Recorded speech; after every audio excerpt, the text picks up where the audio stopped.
Welcome on board the RichPlanet starship, broadcasting from somewhere high above the Earth. I'm Richard D. Hall. This week I am joined by the organiser of the Leeds 2011 Exopolitics conference, taking place at the University of Leeds on the 5th, 6th and 7th of August.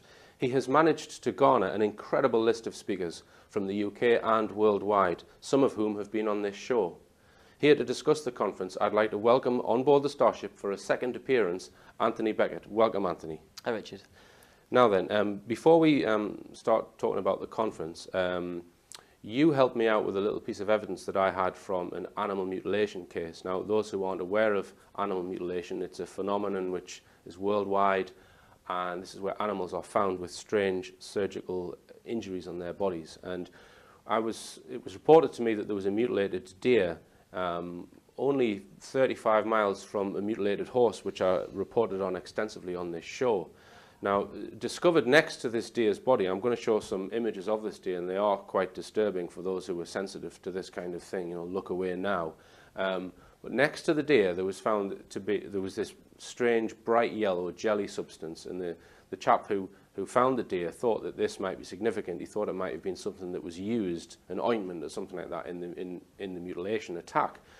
So I wanted to get this jelly analysed, and I put an appeal out for scientists. And you've got a background in chemistry, Anthony. Just tell us about that first. I've got 2 degrees in chemistry, and I did a master's degree at Huddersfield University. Mm-hmm. And so when I heard about your appeal on your show, I got in touch and basically suggested I should get in touch with my old tutor and back at Huddersfield University and see if there's anything they can do to help to identify it. So we took this jelly, but now by the time we got it to the university, it had been kept in a jam jar. It had kind of degraded into this brown, slimy stuff, which was a bit smelly. So we took this along to what was the department at Huddersfield? Chemical and Biological Sciences Department. Right. Basically. So we went along there, and we've done a little report of our visit. And so I thought, well, why not contact my old tutor, my old lecturer, who's now the head of department for the Chemical Biological Sciences in Huddersfield University. So we've just come down here to meet with him to discuss the analysis of the sample that you found next to the deer. It was back in January. Yeah, and we've actually just come out of a meeting with him and one of his scientists, and they've agreed to do some basic tests. Just remind us, Anthony, what were the tests that they're going to do on the sample? Well, one of the concerns was the sample. They were concerned with the samples kind of quite degraded, so they were a bit worried they may not be able to determine the origin of it. One of the problems is the sample. It's now 3 months. It's been about 3 months since the deer was found and the sample was taken. We want to determine the best technique to analyse the sample, basically. So we're giving them half the sample, and they're going to go off and now find the best way to analyse it. Within analytical chemistry, there's actually quite a range of so many different things you could do to analyse it. It really depends on the nature of the substance. So at the moment, they're looking into physical properties to work out the best way to analyse this stuff, so to give us a good answer. Okay. Hopefully by tomorrow. It has been suggested that it's some kind of fungus, and it probably would break down into a liquid. Now they've taken half of the sample, so what we have here is we've got half of it left, and there are 2 or 3 tests that they've agreed to do, Anthony. Yeah. Yeah, I think initially they're going to look at doing some elemental analysis to find out what elements are in there, right. Basically. I mean, the thing is, if it's organic, if it is the suspected a fungi, for example, then there'll be known breakdown products of fungi. Like it's effectively it will be like fruit products, basically. Mm-hmm. All right then, Anthony. So once the scientists had a look at this, can you tell us what they concluded? Well, one of the problems with the sample, first off, is that the original deer was found, was it January? Mm-hmm. In January time. Beginning of January, 4th, I think. And we didn't take the sample to the university until, was it March time, end of March. So there's been like 2.5 months have gone by, and the sample was just stored at ambient room temperature, so it obviously degraded into this kind of brown mush. It'd gone from the reported bright yellow jelly colour into like brown gooey stuff. Yeah, so the sample had obviously degraded. So we were a bit kind of cautious because there's so much you can get from a really degraded sample. Right. Anyway, so when we took it along and showed it to the guys, and they basically said, well, obviously, as I just mentioned, it's degraded, so might not get too much from it. But they went ahead and did an elemental analysis on the sample, because obviously, when samples degrade, the molecular structure might change, but you're going to have the same atoms in there, molecules. And elemental analysis just looks at the atoms. So they used X-ray fluorescence to basically find out which elements are present, and they managed to identify calcium and zinc. Because the test is not very sensitive, is not sensitive at all to some materials, and anything lighter than calcium, higher in the periodic table than calcium, say higher, lower, a smaller atom, isn't detectable by this stuff. So anything to indicate by organic material, for example, oxygen, carbon, nitrogen, hydrogen. You wouldn't see that in the test. So all it managed to see was calcium and zinc, which are kind of common. You kind of expect to see. So that it's not making it. Didn't look at anything. Not suggestive of a barrier thing or. Oh, it was kind of inconclusive at that point. Right. So what they went on to do is basically look through a microscope at the sample to see what they could see, and they basically found like the sample was the greater sample as it gone to it liquefied, and within the liquid there was like lots of microbes swimming around basically. So that kind of, it concluded from that basically if this gel had been synthetic, that's a leap. But if it had been, then it wasn't the biocide or anything, because it wasn't toxic to these microbes. They were actually feeding off it. Right. So I did have somebody contact me and say, look, it looked like a particular type of fungus, and it was suggested that that's probably what it was, which is why there was microbes swimming around it. And I forget the name of the fungus was. Tremella. Tremella, and that it does come in this really bright colour. It does, yeah. I mean, himself, having not seen the original sample, I couldn't say, but from the description, from what I've seen, what tremella is, even though it's normally kind of folded in a kind of like a fungus, like it's kind of folded. Looks like a little ripples. brain. Yeah, it looks like maybe a brain or something. Yeah. But you can imagine if it's fallen off a tree and it's dead and it's been on the ground a few days, it can go a bit flatter, which could account for the description of the actual material. Right. Okay, well, when we went to Huddersfield, we also stopped off at Todmorden, because that was somewhere I just wanted to visit. It's a UFO hotspot, and is famous for the Alan Godfrey case of 1980. This is the police officer who witnessed this UFO in front of his police car and then had missing time. So we've got a little clip from our little trip to Todmorden. Okay, we've just left Huddersfield University, and Anthony said to me, is there anywhere in particular you'd like to go, Richard, while we're killing a bit of time? I said, well, how far's Todmorden? That's not far from here. He said, well, it's about half an hour drive. So we've just driven up onto the Pennines, and we've stopped on our way to Todmorden. Now, Todmorden is a hotspot for UFO activity. It's a hotspot for abduction activity, and strange things have happened to animals here. Animals have gone missing in their hundreds. Animals have been abducted and mutilated. So it's a very, very interesting place with regards to ufology. Some people do believe there's some kind of facility either under the ground or nearby, so we're just going to poke our noses around Todmorden. So I'm here in Todmorden, and I've met this gentleman called Ted, who's 92, and as you can see, one of the first things you notice when you come to Todmorden is there are hills on all sides of it. We're kind of in the bottom of a valley here, aren't we, Ted? But I've asked Ted whether he has, I mean, he's 92, he's lived here all his life, and you've never seen a UFO? You've never seen anything unusual in the sky? You've ever heard of farmers having their animals going missing? No? All right. Farmers don't have animals these days. Right. Keep the buggers locked up all the time. In the olden days, they were the fields, didn't they? Right. We keep them locked up down the milking machines. So which regiment were you in? I was in the RAF. Oh, you were in the RAF? Yeah. Yes, sir. Give me a number. 968-702. 968-702? Yep. Sir. It's a silly story.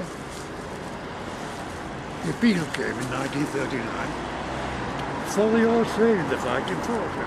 Right. Where they have to go to. We're in Todmorden, and we found this pub with a humorous name called the Polished Dog.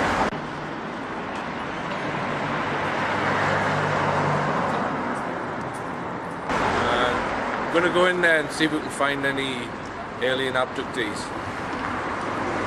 The polished knob, and bizarrely missing person Michael Cartwright. So have we found evidence of an abducted person already? And no town is complete without its Masonic Hall in Todmorden.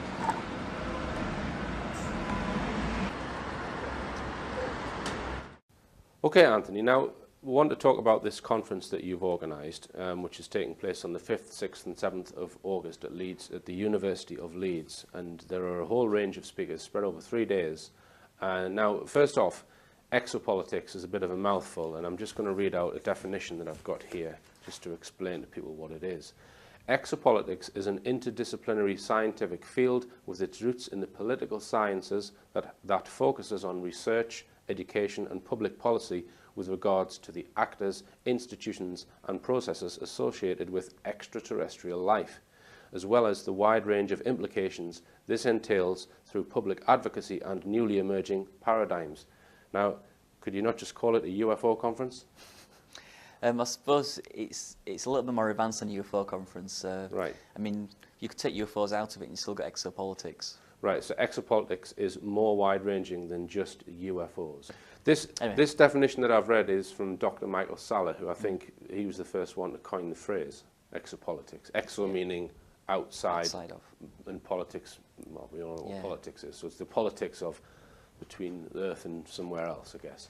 Well, it's the politics of the institutions. I think you mentioned. I mean, that could, an institution could be the government, it could be the US, British governments. It could also be a corporation, Lockheed Martin. You know, BT. Right. It could be, it's the politics of an institution, policies within a corporation or a government relating to... Pertaining to UFOs or... Relating to things outside of the Earth. Right. It would include, by definition, extraterrestrial beings. It would also include space-based weapons. It would also include searching for life on Mars. Right, right. All right. Now, I just want to ask you about the price, because some people contact me and say, oh, I can't afford that exopolitics, it costs too much. For the whole 3 days, which consists of 14 lectures, a film premiere and 5 special events, is £99. Is that correct? And then it's £29 or £30 if you just want to go for individual days. Yeah, yeah. Okay, and I mean, how have you come to the pricing? I mean, of it, Anthony? I mean, it's cheaper than it was last year, but even the conference last year, which is more expensive, was still, I think, about 2/3 of the price of some of the comparable conferences in the UK. Not they weren't exopolitics conferences, but they're just alternative knowledge conferences. Right. And my reason for doing that, one of the reasons I'm able to put the conference on so cheap is because I do it all myself, basically. Right. So it's a bit of a, it's not quite one-man band. I get a lot of help, but we're trying to keep the costs down where we can. But yeah, I think we have 5. No, we've got 6 overseas speakers this time, which obviously we'll offer our flights to pay for, hotels to bill. So there are costs that are going out. So that's what you're paying when you buy your ticket. You're paying obviously for that costs. But what you get for that money is it's going to be an 11-hour day actually. Right. It's an 11-hour conference. Each day will be like 9 hours of lectures effectively. Okay, so it's split into 3 days, and the first day is about UFOs and the media. Day 2 is what? UFOs in the military. The military. A bit of a general, a broad concept of military. Okay. But, yeah. And then day 3? Human encounters with aliens. So this is people who are alleged to have met with or been abducted by supposed extraterrestrials. Okay, and some people don't like to use the term alien. Right. Which is, or non-human intelligences, whatever you want to call it. It just means not us, whichever. I mean, that's all alien means, really. And at least 2 of the speakers are self-claimed abductees. That's Steve Jones and Bridget Grant. Kim Carlsberg, is she an abductee? She is as well. She is as well. Yeah. So there's at least... we do have... David Griffin is also holding a special lecture, a short lecture on that Tuesday, where he's going to cover a UK contact case. So we'll have an additional person. On the Tuesday? On the Sunday. On the Sunday, yeah. So Dave Griffin will be presenting a lady who we haven't put it on the schedule yet. But, right. So she wants to remain anonymous, but there is another one on that day too. Right. Okay. With video. Now we're going to discuss in detail each of the speakers that you've got at the conference this year, Anthony. Yeah. But before that, it's time to go over to our poet in the pub.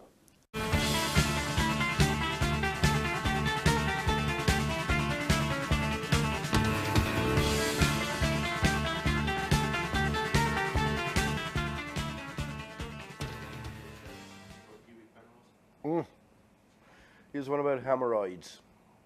Pile dribble. I like to wrap my jaws around a greasy bacon sandwich. I guess that didn't save me from hemorrhoidal anguish. I sat on the bog and strained a while with the blood oozing out of my purple piles. Me tapered torpedo lay in the bowl, covered in blood-stained toilet roll. Oh, life's a bitch. I hope I don't get a 7-year itch. Mushy mucus seeping out and staining all me drawers. The last time that a pile popped out, I was groaning on the floor. Nodules round my folding star, but I don't wonder what they are.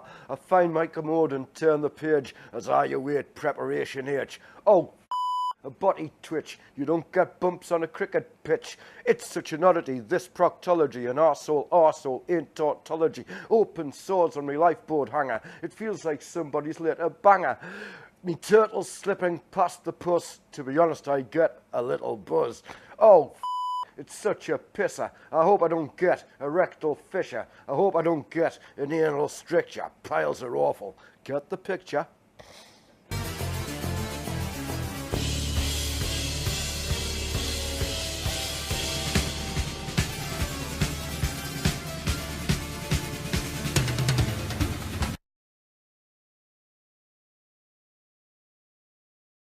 Welcome back on board the Starship.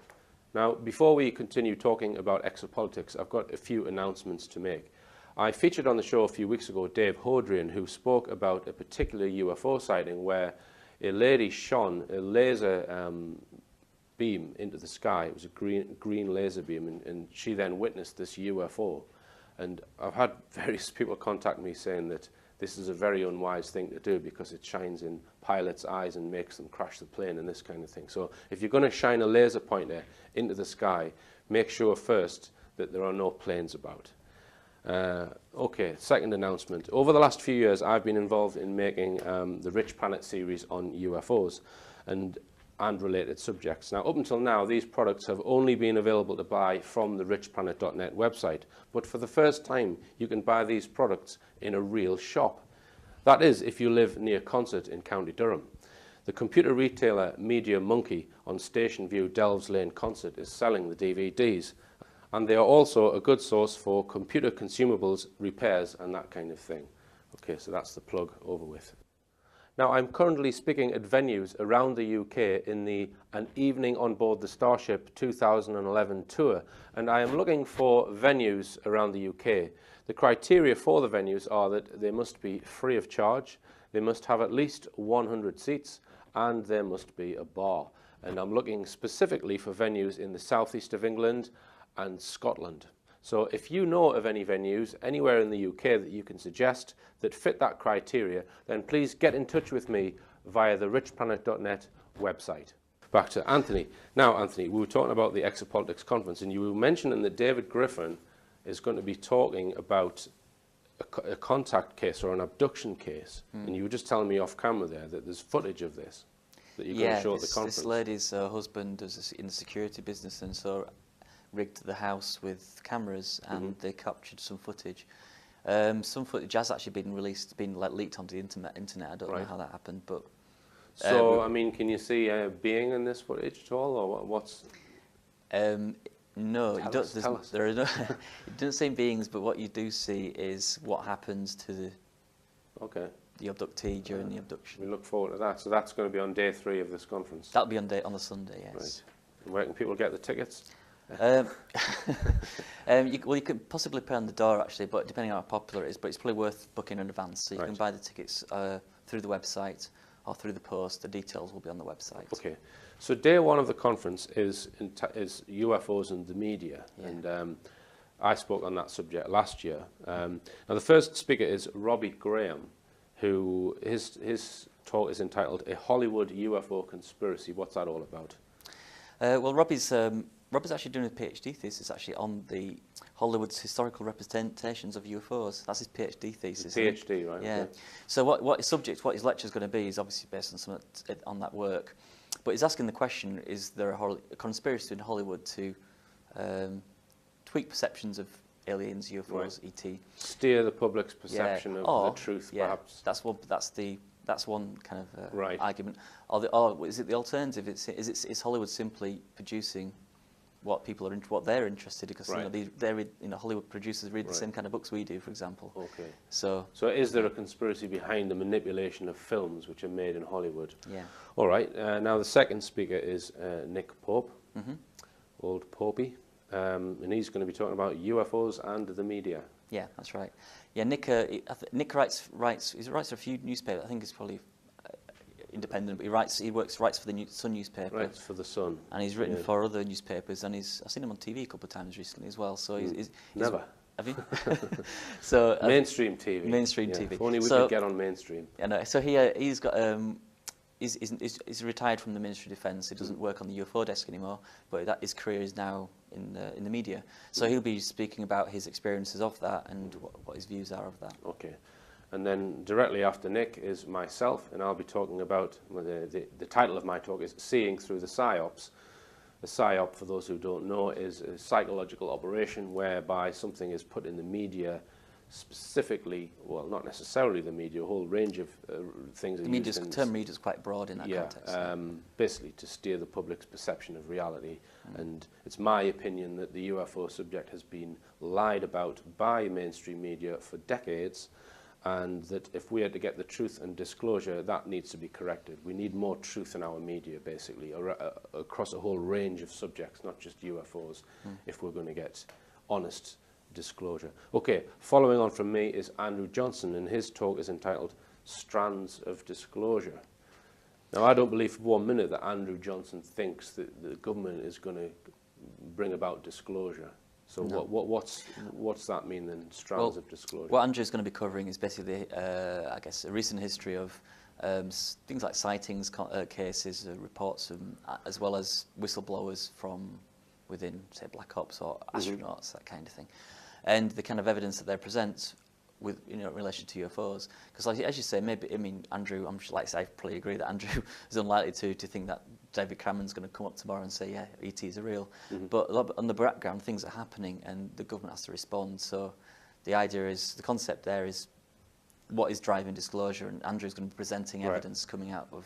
So disclosure is happening independent of government, involvement. It may reach a tipping point where governments have to say something, otherwise they just lose all credibility. Right. But I mean, I think that's probably a way off myself, but I still, if you ask 100 people on the street, majority of them still would say, Yeah, without skipping ahead to Richard Dolan's talk and Bryce Zabel, who'll be on Saturday, that's the context, that's the subject of both Richard and Bryce's talks, actually, and their book, the context that government isn't, disclosure is not driven by the government, they're responding to situations. Right. And nothing's really happened yet, but if a UFO event happens in the next few years, and it was such a big event that there's no way it could be hushed up or manipulated, then it could be a disclosure event. That would. Well, the other possibility is that they manipulate an event deliberately so that they can then control the information. That's why we've got Ian Crane there on Friday. Right, okay. So staying on Friday, then we've got Bill Burns, who's the presenter of the very popular TV series UFO Hunters, which is an American TV series. I think, has it aired in the UK? I think it's been on. Yeah, I think it's been on History quite recently as well. I think it was also Bill Burns was also was in the Ancient Aliens series. Ancient Aliens, yeah. But the thing about Bill Burns has been producing a magazine in the US called UFO Magazine. Yeah. Very similar title to ours, but it was only ever sold in the US. But he's been doing that for, I think it's about 20 or 30 years. I don't know how long. So he's been doing it a long time. He sometimes gets criticism because he wears these dark glasses and a baseball cap. Makes him look like some kind of, shady, I don't know. Some Black Ops guy or something. Yeah, shady Black Ops guy. I like the series. Leather jackets and stuff. It just adds to the character, doesn't it? You've got nice diversity of characters on the series, which makes it entertaining. But Bill Burns, he also co-wrote the book The Day After Roswell with, what's the guy's name? Corso, yeah, Corso. There was a bit of criticism because of that, because it's more of an artistic, like in the editing things got elaborated, but fundamentally. Stanton Friedman's criticised that book in the past, I think. Yeah, a number of people have. Now, the next big hitter is Ian R. Crane, and his talk is The Nephilim Disclosure and Transhumanism. And, I'm a big fan of Ian Crane. And, you know, but he doesn't always talk about the UFO-related subjects. Predominantly, he talks about the financial scandals and, you know, the New World Order. Well, he doesn't call it the New World Order. The cabal that he calls, let me get this right, those that believe themselves to be the rightful rulers of a planetary fiefdom. Yeah. That's what he usually talks about. But he's talking about the Nephilim and disclosure transhumanism. What does that mean, transhumanism? Transhumanism is kind of a modern term which is not far off eugenics. Right. So back in the 1930s, I think the Nazis got their ideas of eugenics from the Brits anyway. And that, in the modern context, funnily enough, it's got a bad rep, but there's a term of transhumanism which is about optimizing the species. I can't think of a better word to describe it, but that's what they'd see as optimizing the species. We might see it as enabling control. Right. So the species. Basically, it's the theory that an advanced race genetically engineered somehow, or there was some genetic tinkering with mankind, and they've possibly been doing that, you know, several times throughout our evolution. And it's a theory put forward by Lloyd Pye and others, I guess. So is that, Ian Arcane will take a look at the evidence for the suppression of ancient human contact with off-planet intelligences, the knowledge that these interactions between extraterrestrials and humanity in the period up to 2000 BC is interwoven into the traditions and stories of the Abrahamic religions. Now, I've covered this. I've done a show about UFOs in the Bible, because there's all kinds of references in the Bible to what seem to be UFOs. You know, clouds coming down from the sky and taking off, people entering clouds, and fire coming down from the sky. Okay, so what's going to be his argument then in that talk? What's going to be? Ian's concept is, like, he doesn't do UFOs, as you said. He does monitoring, you know, paying close tabs on what the New World Order are doing, whatever you want to call them. Yeah. Whether it's the oligarchs, whoever. There seems to be a certain belief system within that fraternity, and that seems to be that they believe that they are the blue bloods, are the descendants of So they've got Nephilim, more closer bloodline to the gods, if you like. Well, yes. So Ian's perspective, or within the context of the conference, is that he's covering what their policies. We're talking about a secret order, which has got its own policy and ideas, which is exopolitics. But I mean, Ian doesn't do exopolitics, but it's a lecture about what they're going to do next as well. It's not just what's in the past and the history, but learning from that and projecting forward. Well, I look forward to that one. Okay, so day 2, which is the Saturday, we've got Max Burns talking about the Sheffield UFO incident. Yeah, I actually don't know too much about the Sheffield UFO incident, so I'm actually kind of interested to hear this one. I think it was a black triangle sighting from, I think it was the 90s. I actually couldn't remember the top of my head. And then we've got... sorry, go on. I think the issue with the military in that sense, I think there was it's to do with like not investigations, but some RAF tornadoes were seen in the vicinity afterwards, and it's relating to that investigation based not just on the UFO but on the rest of it as well. The military interest in the issue. All right. Then we've got Detective Constable Gary Heseltine talking about the RAF Bentwaters incident. I mean, is there anything new in that in that talk? Because it's been done a lot. Yeah, there doesn't like to be anything new, maybe, unless something new's come out in the last few months or something. But Gary is actually writing a film, screenplays, with I forget who he's working with now. He's been working with quite close with a few people. So we'll probably Charles Holt, one of them. Yeah. So he will probably get an update on that, as well as maybe any new information from we'll see how that's progressing. Right. It was pitched to producers a while ago, and he got feedback to see how to improve the script to try and basically make it the big blockbuster.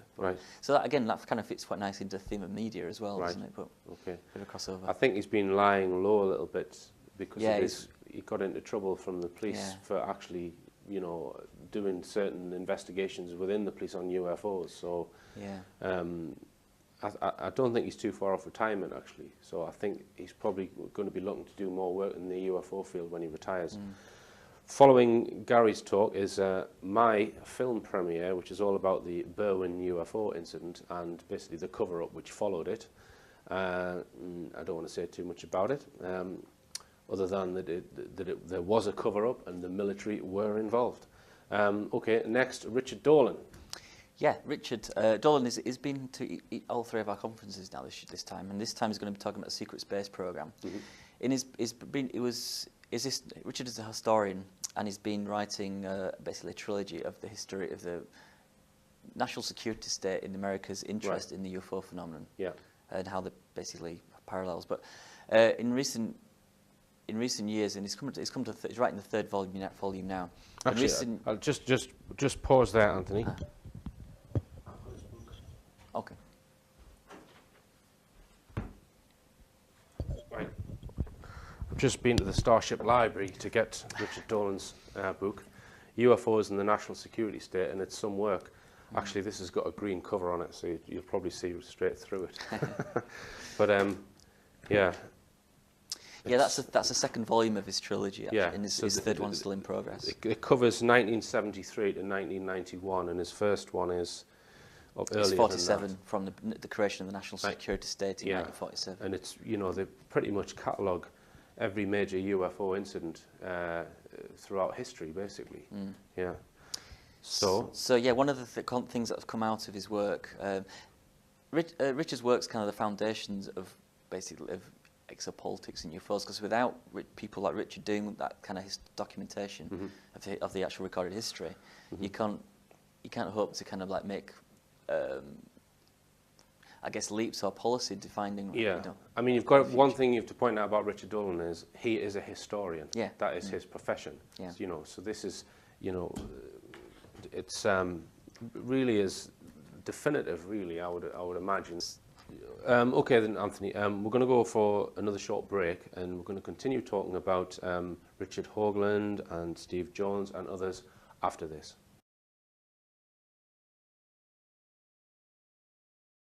Welcome back on board the Starship. I'm talking with Anthony Beckett, who is the organiser of this year's Exopolitics conference at Leeds University in a few weeks' time. Now, we were talking about day 2 of the conference, which is the Saturday, Richard Dolan. Following Richard Dolan is a guy called Bryce Zabel. Is that the correct pronunciation? Yes, that's right. So, Life After Contact. Is this guy another contactee? No. Bryce Zabel is a Hollywood producer. He's worked on Hollywood movies and TV.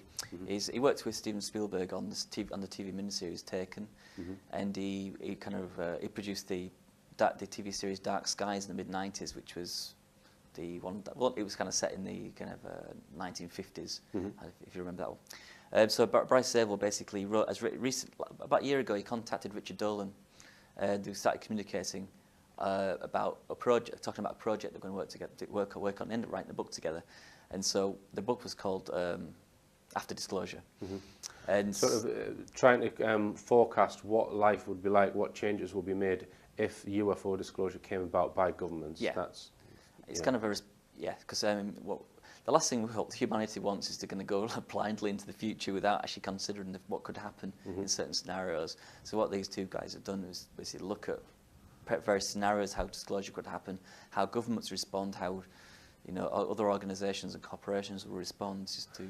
Okay, now the final speaker on day 2 is Richard C. Hoagland. Yeah. And he's a contributor to Coast to Coast AM, which is the American radio show which discusses all things UFO. And what's he going to be talking about? Because I notice here it says title to be announced. Yes, we kind of only confirmed him a few weeks ago, so we're not sure what he's going to be speaking about just yet. It probably might be following on from his Amsterdam talk. I don't know. His secret, right, which was about 9/11. The secret, it was at the secret space program. Right. But it's up to him. I mean, he's just not decided yet, I guess. Right. But Richard was like Richard C. Hoagland was basically one of the lead guys with the Mars investigation team, which was investigating in the mid-80s. They were the first ones to start looking seriously at the face of Mars and then evidence for artificiality and Cydonia. And it's come a long way since then. Basically been more of a kind of, I don't know what you call it, a watchdog for NASA more than anything else. Yeah, he used to work for NASA. Yeah, he was a consultant, wasn't he, at one point? And he worked, I think he was working for one of the news agencies when the Viking missions happened in the late 70s. Right. So he was in the media at that point. Okay. Well, so yeah, not quite sure what he'd be presenting on his time, but you can expect a full house on that day. Right, you think? Yeah. Good. Okay, so day 3 is about contact cases and, well, just contact in general, people who claim to have had contact. And the first speaker is Gerard Artson, who's going to be talking about George Adamski. Now, this George Adamski was the story of this elderly-ish guy in the 1950s who claimed that he was taken on board a craft, and they said they were from Venus and all of this stuff, and he went to the moon in this craft, and he took photos of it and everything. Where do you stand on the Adamski story, Anthony? Gerard, the guy who's giving this lecture, I first met him at our conference. Yeah, I met him last year as well. Too. Yeah. And I have to say, I was like skeptical. I was skeptical of everything, but when it came to George Adamski, I just kind of I saw him as maybe. I think I first read about him in Timothy Good's books about Top Secret, and my view was that it's possible that he had encounters, but some of the things he was coming out with were so far out there, I just couldn't accept it. To me, it just sounded made up. So I made a blanket assumption that it must have been just made up. And in recent years, and I've started reading some of Gerard's book actually, and I'm seeing this now. What he's talking about is more of a spiritual kind of. Some of his experiences, I'm understanding now. Some of Adamski's experiences seem to be non-physical. They're non-physical, the etherical, out-of-body type of scenarios. I mean, they were very, very much closer. There's kind of a grey area between this in the UFO abduction literature about there is. You're never quite sure whether it's like a real physical thing or just kind of meeting with space brothers in the ether or something. Anyway, I'm beginning to see a lot more in the Adamski's case of the basis. What about the photograph, the film of the craft hovering above the garden where it's actually changing its shape? I mean, that's not been debunked yet, has it? I don't, to my knowledge, no one can explain. I think. That was what was that, 53 or something like that. The craft seemed to change shape, which is presumably, if it's genuine, it's to do with its propulsion. Some kind of field propulsion. Yeah, it's a field of some kind of. Yeah. I mean, as I say, it's 1950s. How would you fake that if you were going to fake it in the 50s? Yeah. Why would you fake it as well? That's another question, because there's. But basically, I don't know. I mean, what I do know is that back in the 50s, there were terrestrial developments of flying saucers that were being made. And so there are multiple ways for that not to be ET. But I should say I don't know. I see his evidence as being one guy telling his story of first-hand experiences, and you take them as one of the points about the Sunday part of the conference is that there are so many. It's trying to emphasise there are so many people who claim contact with extraterrestrials or others or whatever. I don't always call them extraterrestrials. I don't know that any single one of them is true, and I can never prove that either. But what we're seeing is in the society we've got a pattern of these things. These things are out there. People are out there making these claims, and that's why we're dealing with that on this platform. All right. So Richard Lawrence is the next speaker. In his talk is entitled "UFOs and the Extraterrestrial Message." Yeah. Richard Lawrence is the. I forget what his title is. He's one of the lead guys in the Etheria Society. And the Etheria Society was an organisation formed by basically one of George Adamski's contemporaries, a guy called George King from the UK. I remember I went to Steve Bassett's conference in Washington, D.C. in 2004, and I met some people. I mean, there's really interesting stuff, but I'm more of a nuts and bolts man. I like to be able to kind of prove and weigh evidence and stuff. And there were people coming to me talking about the Alliance for Humanity and this kind of thing. And I had no idea how to take that information, talk about channeled information. But the point, I mean, I've avoided it as a subject within the conference. I've avoided it for quite a long time. Right. But I need to address it. I don't want to throw out the babe with the bathwater and all that. So. Right. We're dealing with it this year. Okay, and David Griffin is going to speak about who speaks for humanity in the contact scenario. Yeah, initially, actually, we had David on the Saturday because it was military based. He was discussing the concept of whether, is contact with the military and this contact with the military. Haven't the UN appointed someone? That was from a doctor. Forget someone. I know who you mean, but it was announced, but she basically said it wasn't true, and I think it's been retracted as that. Was she an astrophysicist? I think so. Yeah, they were claiming that the UN had appointed her as the person who was going to speak if extraterrestrials came to the Earth. So that wasn't true then? It kind of was true, but I think the context was spun by the media. Right. So it wasn't. Her job wasn't going to shake the hands of the guy coming out the flying saucer. It was basically. They already did that in 1954 with President Eisenhower. Yeah. But it basically, I think what they actually realised, it was a job title was real. She was there to deal with, to look at certain kind of things. Right. And I think they got cold feet because the way the media dealt with the story, basically. Right. So they kind of pulled the story. Okay. But that's kind of what it would have meant had it been Right. taken literally. All right. So the next speaker on the contact scenario is Steve Jones, whose book, it's another green book, so it's not going to show up very well. An Invitation to the Dance, which is about, it's basically his life story and about his abduction experiences. And he does have a YouTube channel, and I would recommend anyone to go on that YouTube channel. It's very interesting, and as is the book. I mean, there's some of the explanations of when and how he was taken and what was going on, and it's incredible, really. I mean, some people would just say, right, it's just all in his imagination, but if you read that book, it's difficult to just put it down to purely that. There's physical evidence involved, etc. I mean, do you know much about Steve Jones? Have you met him? No, I've spoken to him. I haven't met him in person. Right. Okay. But no, I've got his book and stuff, and I haven't finished reading it yet. Right. But it's one of those kind. It just strikes me as like a kind of such a honest guy. Person. Yeah. And it's just, yeah. Exactly. It's Now, the next speaker is Bridget Grant, who appeared at this conference, the UFO conference in 2001 with Nick Pope. Yeah, that would be the Graham Birdsall's conference that we are using this in. And there's been articles about her in the Sun in the past, I believe. Yeah. And she seems to work alongside Nick Pope, which is a bit, Yeah, he's this nuts and bolts MOD man. There's no such thing as UFOs, yet he's working with this contactee. Can you explain that, Anthony? I can't really explain that part of it, no. But but without talking too much about Nick, I actually saw Nick was it UFO Hunters or some old series I watched on some Virgin, and Nick did say he was actually talking about real aliens. So it seems to be in recent years Nick is kind of a bit more stuck on UFOs, unidentified, don't know what it is, whereas I'm not quite sure how to take him sometimes, but on this day he's actually standing up there and is interviewing Bridget, who is an acclaimed abductee. Right. So he'll be asking her questions based on testimony. And Okay. stuff. So yeah, he's got his foot in several camps. Do you know what I mean? You don't quite know. He won't come out and say yes, UFOs are real.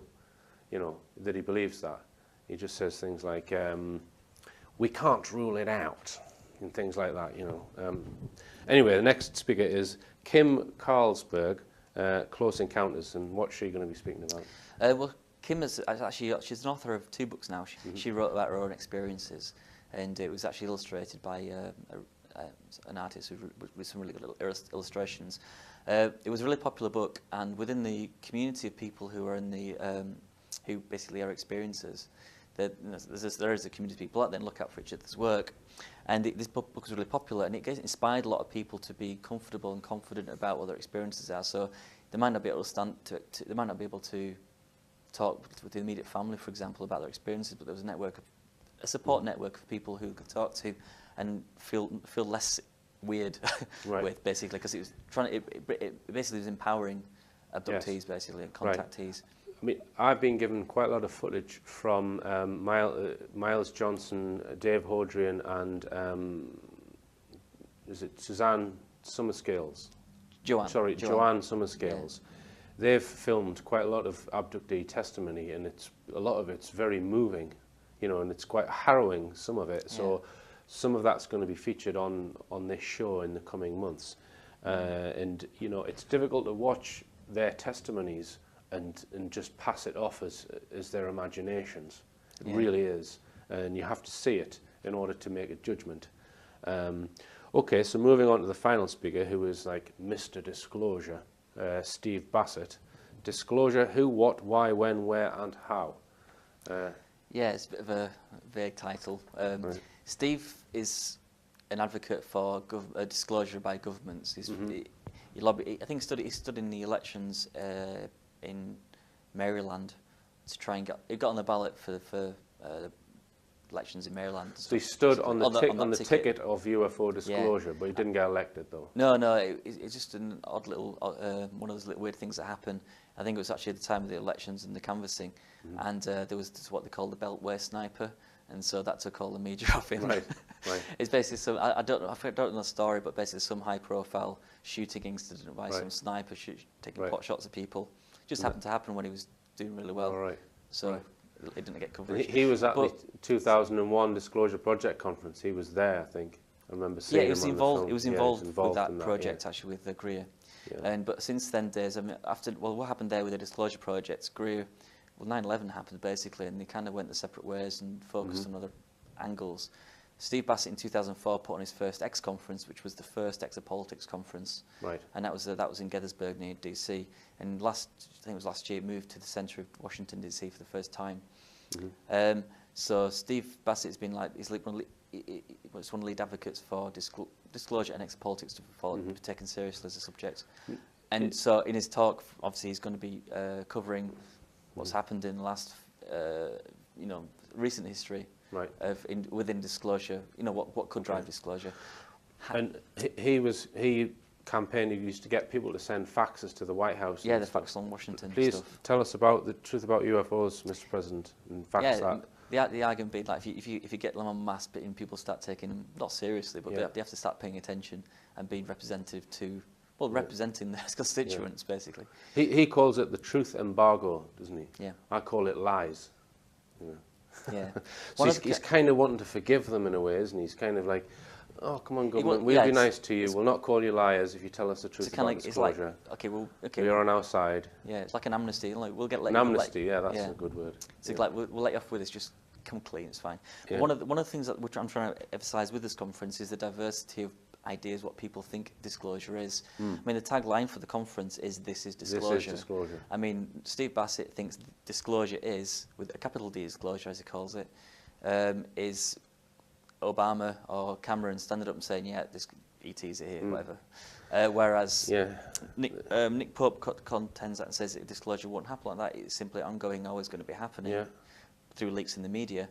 Richard Hoagland's perspective is more along the lines of, it's actually quite similar to Nick's, that it's ongoing, but it's not driven by the government at all. It's kind of difficult if you've got such little faith in the government. For example, Obama stands up and says that they've killed Osama bin Laden, and I don't believe that for 1 second. I believe he was killed, or no, he died of Marfan syndrome, as reported by Dr. Steve Pieczenik in 2001. So if Obama's standing up and telling those barefaced lies, who would believe him about UFOs? I think the difference between the concepts of what disclosure is really comes down to what the people's worldviews are.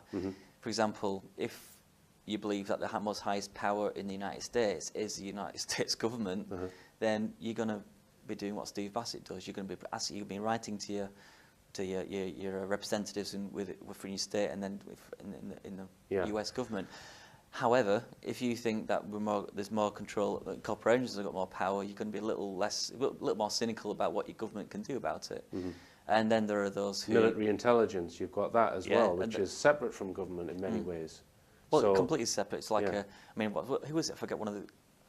I think it was Clinton who referred to it as a satellite government, effectively. Yeah, government. There's a government within the government that he has no control over. That's what Clinton said. Yeah. Clinton. Yeah, I think it was Eisenhower who said used the term satellite government. Yeah. So I mean, coming back to Richard Dolan's work about the national security state, what happened when post Second World War, 1947, was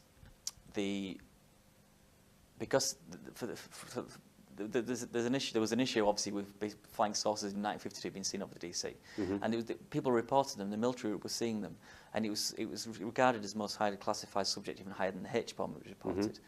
Well, how was that dealt with within intelligence, within the government? Well, they basically took a piece of the government, sectioned it off, kept it completely separate, and that's a satellite government. And rest of American politics went on as normal. The problem is this section became more powerful, and now is encroaching everything else within society. Yeah. And it was possibly, this is why Richard Dolan thinks that this is the one issue that has caused all basically it's driven the 20th century and it's obviously until to now. And I mean, that cabal, if you call it a cabal, is, in my opinion, is orchestrating all of the false flag terrorist attacks that we have, and it has created this mythical it's Al-Qaeda. an interwoven Now, I know network that's, in that sense. yeah, I mean, you know, I'm going to be saying things that some people might not want to hear at this conference, you know, about that, but I don't really care, to be honest. We're being lied to all over the place, and that needs to stop. And people need to see those lies, in my opinion, in order to get to the truth. But it is an interesting point. Who are you going to trust to disclose? If you don't trust the president, you don't trust the military, you don't trust the secret societies. You know, it's kind of like what is disclosure when it happens as well. I mean, just because it's, I mean, if there's a disclosure event, let's say, like maybe on August 12th next year above the Olympic Games in London, something happens and there's like a mass sighting, hypothetically. If that was to happen and so enough people saw something that you can't possibly deny it, the government would have to kind of say something just to keep credibility. If you ignore it too much, maybe the media would be saying too much. Anyway, so what would happen is that the government would have to make an announcement. But how do you disclose something? How do you tell the world about the 50 years or 60 years of lies? So, I mean, even if you wanted to tell the entire truth, you might not be able to, because the government in power at that time doesn't have the information. Yes. So, so there's a lot of. That's one of the.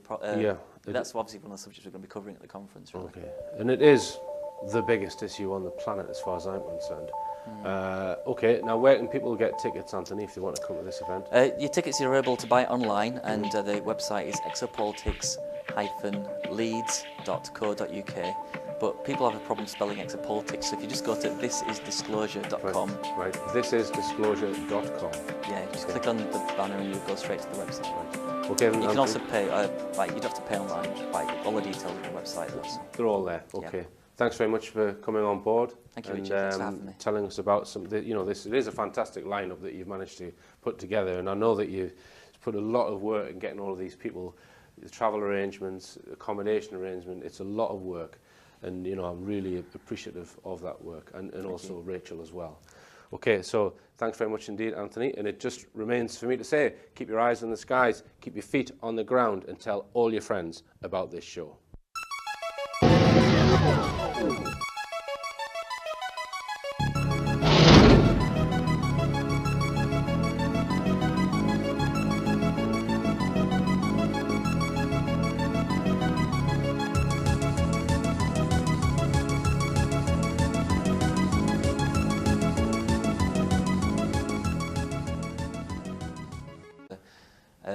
From the description, from what I've seen, what tremella is, even though it's normally kind of folded in a kind of like a fungus, like it's kind of folded. Looks like a little ripples. brain.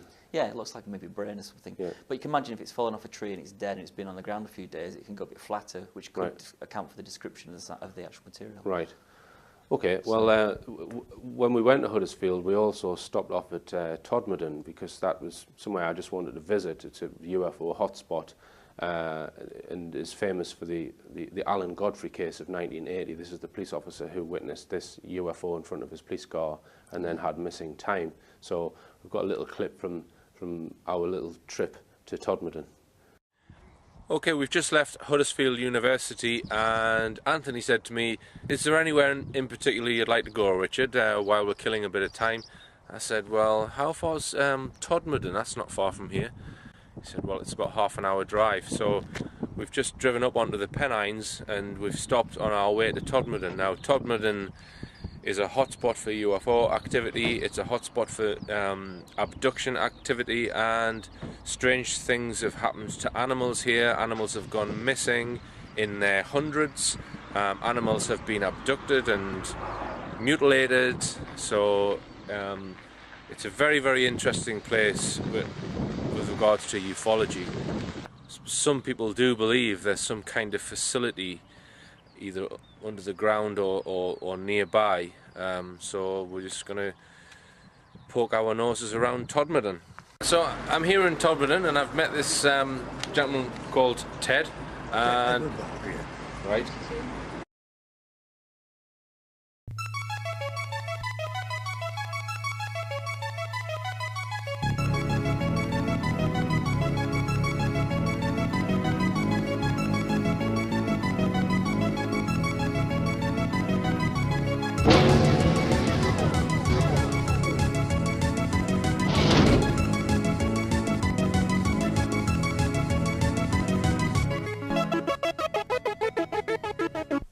Welcome on board the RichPlanet starship, broadcasting from somewhere high above the Earth. I'm Richard D. Hall. This week I am joined by the organiser of the Leeds 2011 Exopolitics conference, taking place at the University of Leeds on the 5th, 6th and 7th of August.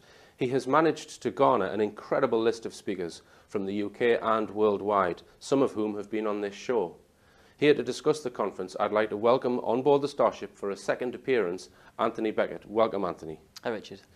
Now then, before we start talking about the conference, you helped me out with a little piece of evidence that I had from an animal mutilation case. Now, those who aren't aware of animal mutilation, it's a phenomenon which is worldwide, and this is where animals are found with strange surgical injuries on their bodies. And it was reported to me that there was a mutilated deer only 35 miles from a mutilated horse, which are reported on extensively on this show. Now, discovered next to this deer's body, I'm going to show some images of this deer, and they are quite disturbing for those who are sensitive to this kind of thing. You know, look away now. But next to the deer, there was this strange bright yellow jelly substance, and the chap who found the deer thought that this might be significant. I just mentioned it's degraded, so might not get too much from it. But they went ahead and did an elemental analysis on the sample, because obviously when samples degrade, the molecular structure might change, but you're going to have the same atoms in there, molecules. An elemental analysis just looks at the atoms. So they used X-ray fluorescence to basically find out which elements are present, and they managed to identify just calcium and zinc. Because the test is not very sensitive, is not sensitive at all to some materials, and anything lighter than calcium, higher in the periodic table than calcium, say higher, lower, a smaller atom, isn't detectable by this stuff. So anything to indicate by organic material, for example, oxygen, carbon, nitrogen, hydrogen, you wouldn't see that in the test. So all they managed to see was calcium and zinc, which are kind of common. You kind of expect to see. So that it's not making it didn't look at anything. Not suggestive of a barrier thing or. Oh, it was kind of inconclusive at that point. Right. So what they went on to do is basically look through a microscope at the sample to see what they could see, and they basically found like the sample was the greatest sample as it gone to it liquefied, and within the liquid there was like lots of microbes swimming around basically. So that kind of it concluded from that basically if this gel had been synthetic, that's a leap. But if it had been, then it wasn't the biocide or anything, because it wasn't toxic to these microbes. They were actually feeding off it. Right. So I did have somebody contact me and say, it looked like a particular type of fungus, and it was suggested that that's probably what it was, which is why there was microbes swimming around it. And I forget the name of the fungus was tremella. Tremella, and it does come in this really bright colour. It does, yeah. I mean. Himself, having not seen the original sample, I couldn't say. Yeah. But, sample, and they're going to go off and now find the best way to analyse it. Within analytical chemistry, there's actually quite a range of so many different things you could do to analyse it. It really depends on the nature of the substance. So at the moment, they're looking into physical properties to work out the best way to analyse this stuff, so to give us a good answer. Okay. Hopefully by tomorrow. It has been suggested that it's some kind of fungus, and it probably would break down into a liquid. Now they've taken half of the sample, so what we have here is we've got half of it left, and there are 2 or 3 tests that they've agreed to do, Anthony. Yeah, I think initially they're going to look at doing some elemental analysis to find out what elements are in there, right. Basically. I mean, the thing is, if it's organic, if it is the suspected a fungi, for example, then there'll be known breakdown products of fungi. Like it's effectively it will be like fruit products, basically. All right then, Anthony. So once the scientists had a look at this, can you tell us what they concluded? Well, one of the problems with the sample, first off, is that the original deer was found, was it January, in January time? Beginning of January, 4th, I think. And we didn't get to take the sample to the university until, was it March time, end of March. So there's been like 2.5 months have gone by, and the sample was just stored at ambient room temperature, so it obviously degraded down into this kind of brown mush. It'd gone from the reported bright yellow jelly colour into like brown gooey stuff. Yeah, so the sample had obviously degraded. So we were a bit kind of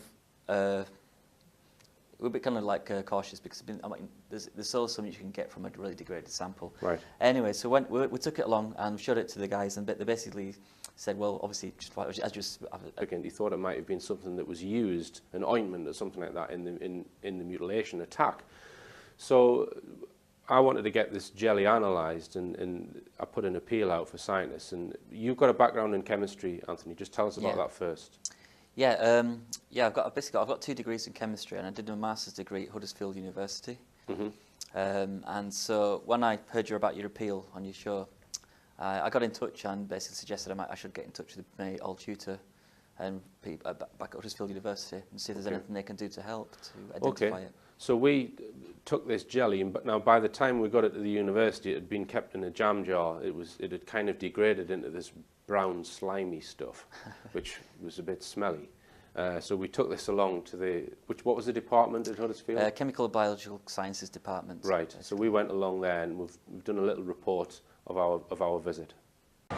And so I thought, well, why not contact my old tutor, my old lecturer, who's now the head of department for the Chemical and Biological Sciences in Huddersfield University. So we've just come down here to meet with him to discuss the analysis of the sample that you found next to the deer. It was back in January. Yeah. And we've actually just come out of a meeting with him and one of his scientists, and they've agreed to do some basic tests.